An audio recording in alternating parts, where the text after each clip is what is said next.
Alright, this is video lecture 22. I'm going to talk about opera and oratorio. I feel really guilty about doing opera and oratorio in one easy video lecture. That's the reason there's a whole course on this that singers take, opera and oratorio lit. How embarrassing. I'm going to just do it. So I've already mentioned in class and in the previous video lecture the works of Cavalieri and Caccini and Peri, these sort of dramas with little musical bits thrown in. And I then mentioned Claudio Monteverdi with his 1607 opera Orfeo, which really is sort of one of our landmark things. Here's this opera in this new seconda pratica style. It's got the stile recitativo, that recitative style, as well as other things like songs and dances.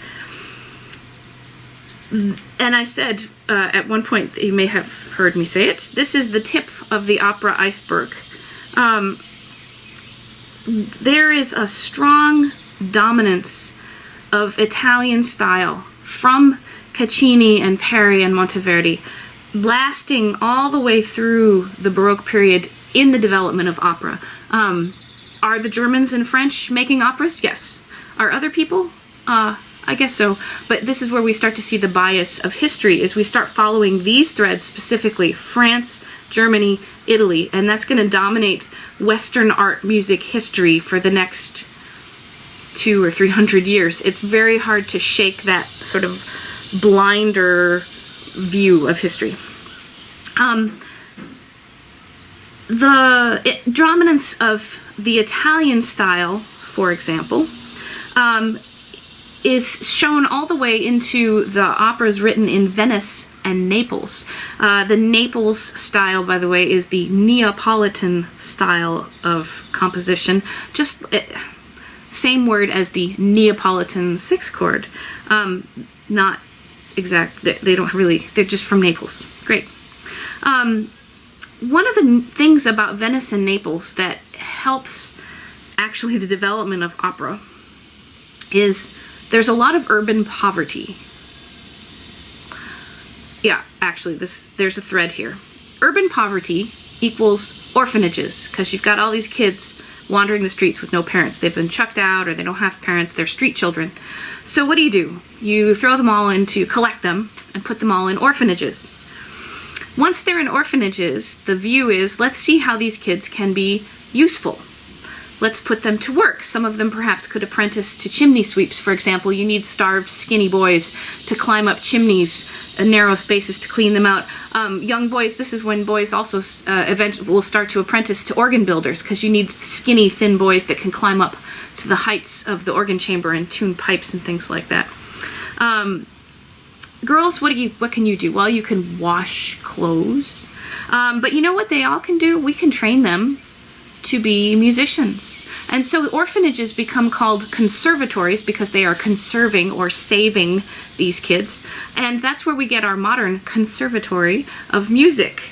You are all little orphan children that we have saved by sort of clapping you into this institution and saying, you are going to learn to make music.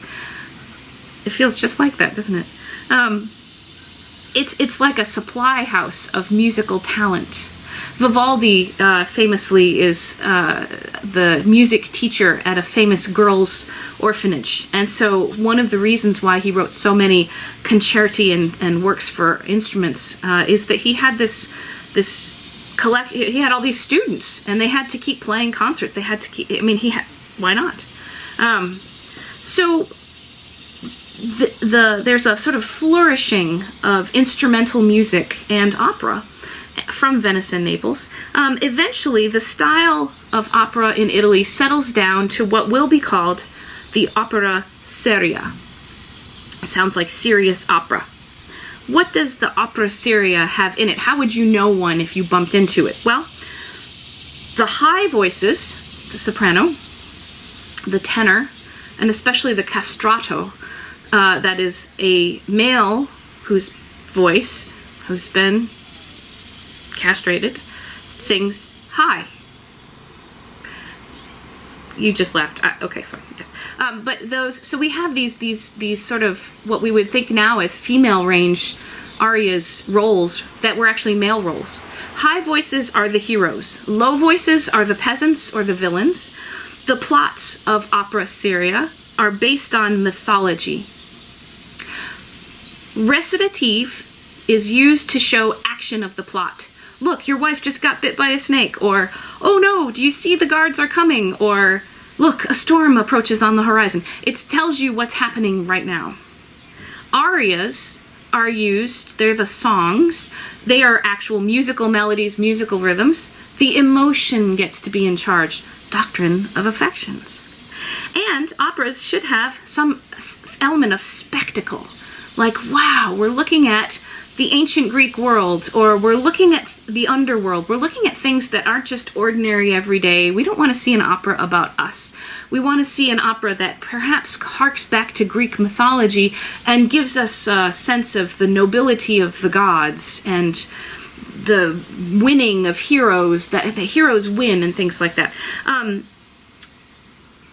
Opera, though, you can make a plot about the gods, but what if people get worried? What if your gods and your plot is a metaphor for the current day? What if you're showing, I don't know, the gods having an affair, or Zeus with somebody's attempting to assassinate the king of the gods? I'm making all these plots up. What if you have these sort of topics and we're supposed to actually think, ooh, maybe that could be our king now. Maybe he's really kind of a philanderer. Maybe somebody should assassinate him. I mean, these are thoughts that absolute monarchs do not want to encourage. And this is the age of absolute monarchs. Think of Louis XIV. This is pre-French Revolution. This is pre-equality, brotherhood, unity. This is when I am the monarch and what I say goes. So opera is the most stringently watched and censored genre until 20th century movies. Think about that. That's the power of drama and the power of musical drama. Not until the 20th century we get to movies. When people start watching and censoring movies, like, oh, that's showing immoral things we don't want, or that's giving people political ideas we don't want, whoever we is. Isn't that kind of amazing? You know, it's not just a way to make a living. We're not just saving orphan kids by making them play the violin. There's this feared power of expanding people's minds. That's kind of cool about our profession. Okay, so opera seria, yes. I'm going to talk about a couple different composers here relatively quickly. Opera seria were supposed to show this conflict, this drama of the hero, the gods, the regular hero, people from mythology, and we could actually, even though it's called serious, it actually would probably have a happy ending. In other words, the conflict is resolved and there's some sort of moral, like, yes, the bad guys got what's coming to them and the good guys are all fine. I'll come back to that thread in just a second. It becomes reinforced by about 1720 or so. Or sorry, a little bit later. But it's still a thing. I will head to the end of the period and talk a little bit more about Handel and composers who are writing in the sort of high opera seria style. Let me speak first actually about a couple Frenchmen. The composer and conductor and court musician Lully is one of our favorite musical stories to tell. This is the guy who would conduct with a big staff. The conductor's baton starts off its life as a big staff, think 6-foot staff that you would bang on the floor. Quite like that idea. Bang on the floor to keep the beat. And Lully accidentally banged his toe, gave himself blood poisoning. So there's a moral lesson for conductors there. Don't bang the stick too hard. Lully did a few kind of cool things. He had worked for Louis XIV. The 24 violins of the king. Les 24 violons du roi. He had a string band who performed as the court musicians to Louis XIV. They were renowned for their technique. It was Lully who first started to suggest that maybe you could all bow in the same direction, up or down, together, and it would have an effect, a pleasing and useful, expressive musical effect on articulation and things like that. So string players, the idea of what bowing you use matters, that sort of takes off at Lully's time. There's a lot of sort of prescribing of things in this Baroque time period. This is when we start to have treatises about how to ornament melodies. I'll talk about that in another lecture. About how to dance properly and how ballet steps, which is a new thing. Ballet becomes a thing after this period. And so here we are prescribing how people bow. Singers, you are going to have little treatises here on how to properly sing arias. Everything has to be done properly. And the French would just like to say that to do an opera properly, you should add dance numbers to it. There should be dancing. Why? Because Louis XIV himself was a renowned dancer. The king himself, as he should be. He is ordained by God. He should be the most graceful person. Let's see it. Oh, yes, he can dance. So the French insist that opera have ballet or dance scenes in it.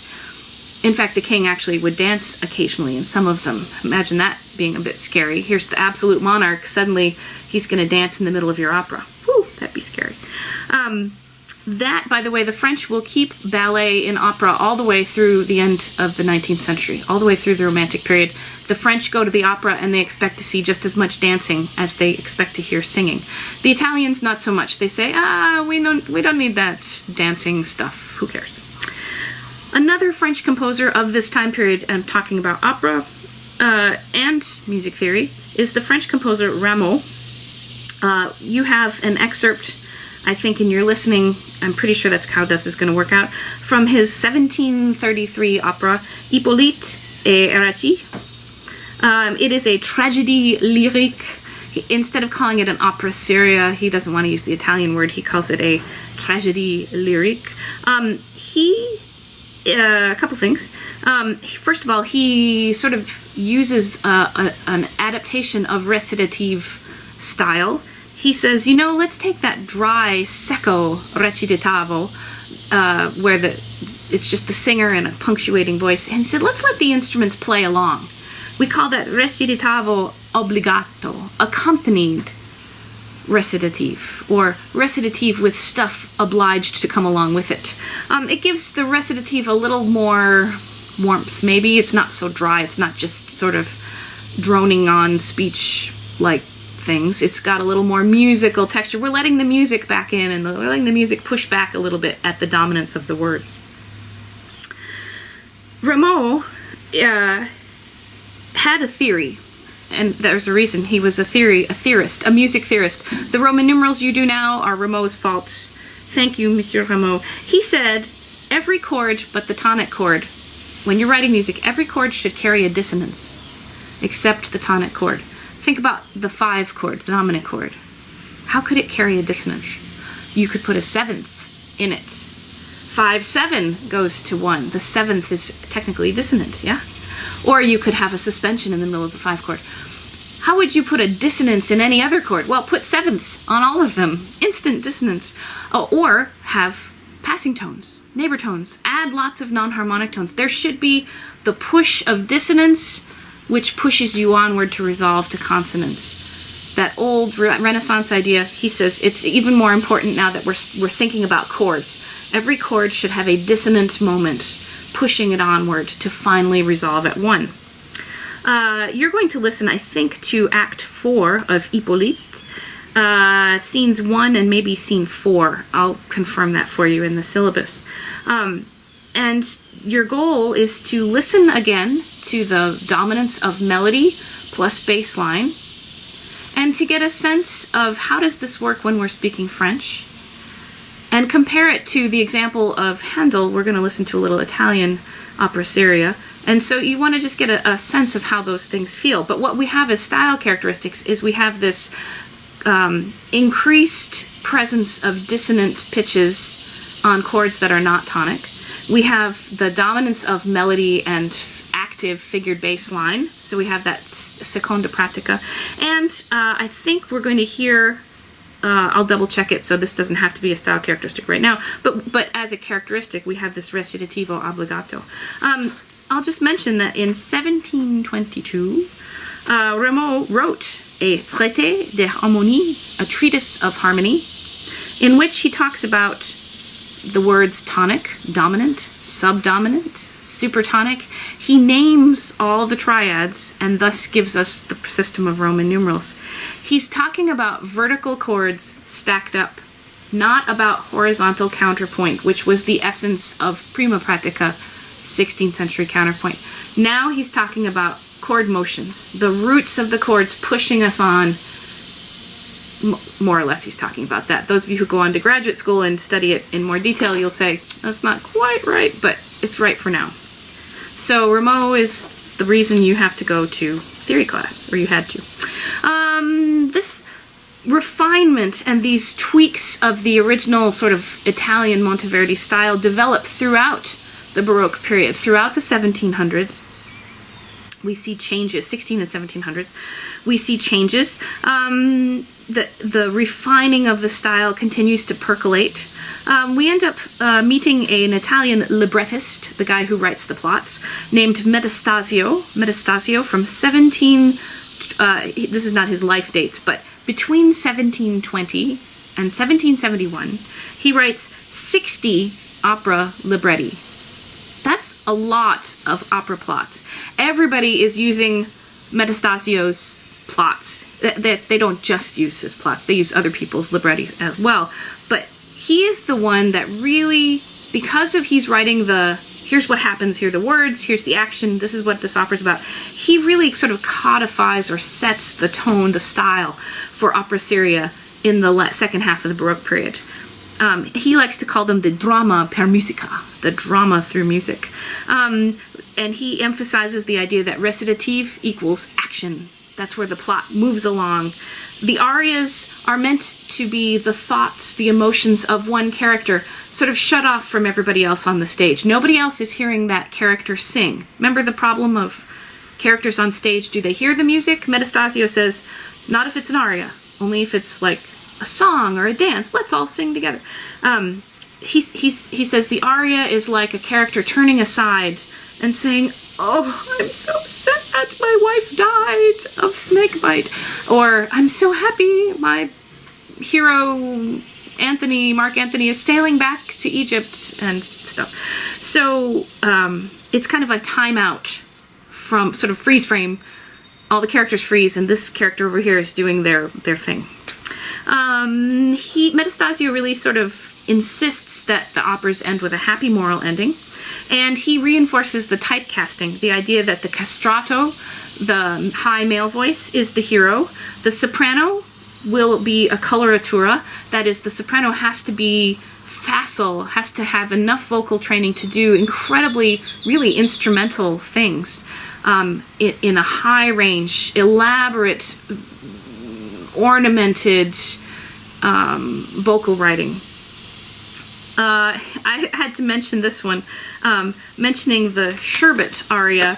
His operas usually included an aria for an unimportant singer that was called the Sherbet aria, that this unimportant singer would sing, because this would be, hang on, it's right here.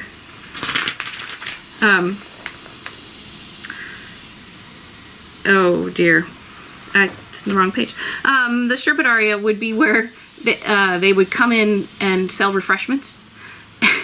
It's sort of like, not quite intermission, but everybody's busy eating their refreshments, which would be like sherbet was a fancy delicacy for nobles.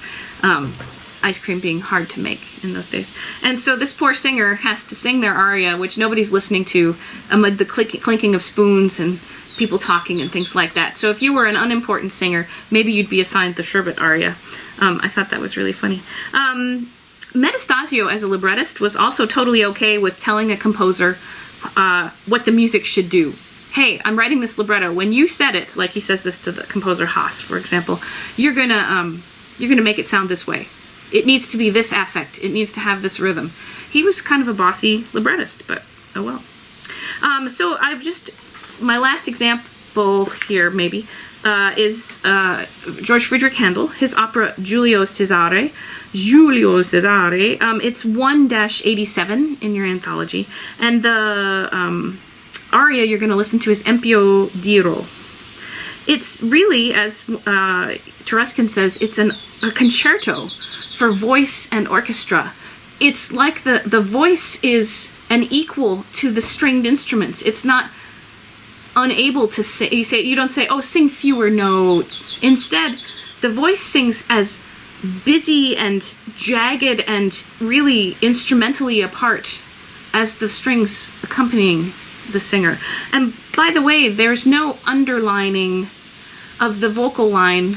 Nobody's playing along with the singer as they sing. I've noticed this sometimes when I've accompanied some of you, that you are very used to a 19th century style where there's always somebody, maybe a pianist, playing your melody as you sing it. It doesn't exist in the Baroque. You just sing it, and very rarely, maybe in choruses, sure, the instruments will play along because there's more people. But if you're a solo singer, you don't need somebody playing your notes along with you. That's why you're a trained singer, right? That's why you're going to a conservatory, right? That's why you're a coloratura or a castrato, right? So I thought that was an interesting thing to note. This aria by Handel, he's telling the story of Julius Caesar, his rise to power as emperor, which history tells us, of course, was ill-fated. He was eventually assassinated. It blends purely musical and sort of representational word stuff really completely well. That's why people love to use this as an example of high opera seria. It's taken the idea that the words should dominate the music, does that. It also takes the idea of, let's write music that is for musicians. It's got great rhythms and shapes and harmonic motion, does that too. It blends that completely in there. So give that a listen. You'll hear style characteristics that include the seconda pratica melody, figured bass line. You will hear vocal writing that is virtuosic and independent, like an instrumental part. We could say that in that aria. You should look up the translation as well. I'll probably maybe put it on Cougar View. At this point, I'm not sure what I'll have time to do, but I'll try and do all that stuff. But I know it's in your anthology, so look in the anthology at the music. During Lent, the season of Lent comes before, it's in the Christian calendar, it comes before the season of Easter. Lent is a penitential season. It's meant to be a time of fasting where people examine themselves and improve and repent of their sins before the high festival season of Easter. So in Europe, it was a practice that there would be no plays and no opera. Drama and opera were too immoral, too risque to allow during a penitential season like that. And so instead we have the rise of oratorio. I said I was going to talk about it again.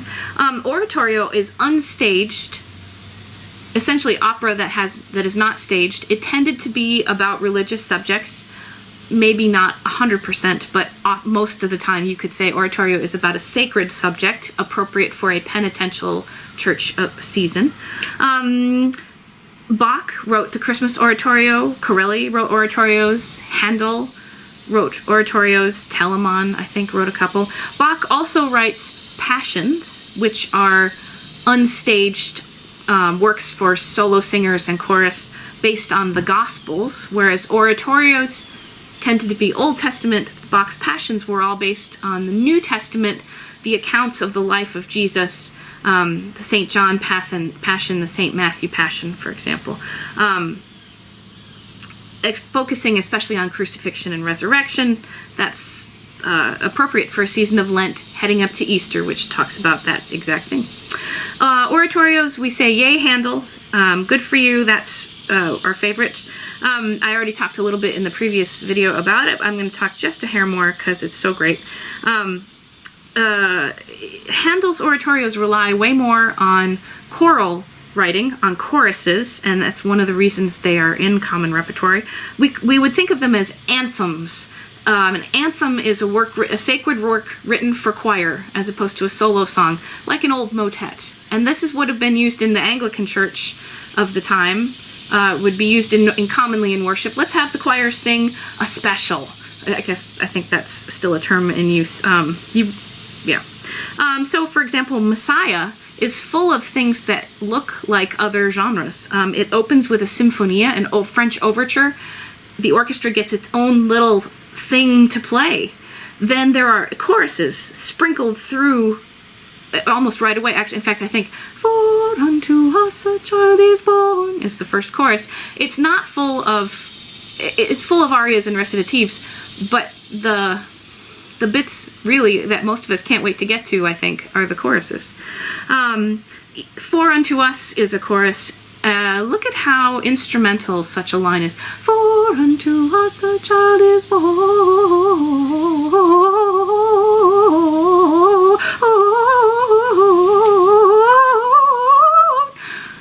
I had to take a breath in the middle of the melisma. That is a sequence. That's very instrumental. The singers, I noticed modern day singers are puzzled by this. Like, what was Handel doing? He was writing because he thought that that voices and instruments were kind of the same. Like, yeah, you can all do that. I told you about how he took his own arias and repurposed them. For example, "All we like sheep have gone astray" is a fantastically cute aria. "All we like sheep." It's like we don't like them to eat. "All we like sheep have gone astray." It turns it into like, we have gone astray. We have turned everyone to his own way. Like the frivolity of this originally Italian love aria from an opera of his becomes a four-voice chorus of, we have turned to his own way. The actual non-relevant musical writing becomes, we have turned, we have turned, we have turned. There's all these beautiful sequences that illustrate the text. Oh, didn't Monteverdi say we shouldn't be so obvious about illustrating the text? Yeah, he said that, and then he ignored it right away, so much for that. "Blessing and Honor," I mentioned that closing fugue chorus. It is an instrumental fugue for voices. So I've sort of got all these possible listening bits at this point. On your listening list is going to be some bits of Messiah. I might put on there the ending chorus, "Worthy is the Lamb, blessing and honor, amen." The amen is the longest amen you've ever heard in the world. And it's fantastic. So I might put those on there. Check the listening list. You'll know for sure when you look on Cougar View. There is also a lot of madrigalism in Handel. He doesn't have any problem writing stuff that sounds like, remember as Vesta was descending from Latmos Hill, wandering up and down, fingers, shepherds, whatever. Handel has no problem being that obvious either. People, even though Monteverdi said we shouldn't do it, as I say, people loved it. Look at Vivaldi's Spring. It sounds like birds chirping. It's pictorial. People loved, they didn't want to give up on that thing in music. So, for example, Israel in Egypt, the oratorio, the aria is on your list. He spake the word, and so you hear this sort of it's full of drama. You're hearing these prophets. He speaks the word, and all of these things happen, and you can hear it in the music. We hear, I'm giving general examples. We hear thunder, we hear lightning, you hear plagues, you hear rain, battle. Handel loves to do these kinds of things. And I think that's why people like to sing the arias today and have since he wrote them. While the words should still be the master, composers are still perfectly happy to put pictures into the music. I haven't talked about Bach because I'm saving Bach's choral works for later, another lecture that talks about things related to chorales. So I think that's a rather hasty trip through opera, but that's the best we can do. So there we go.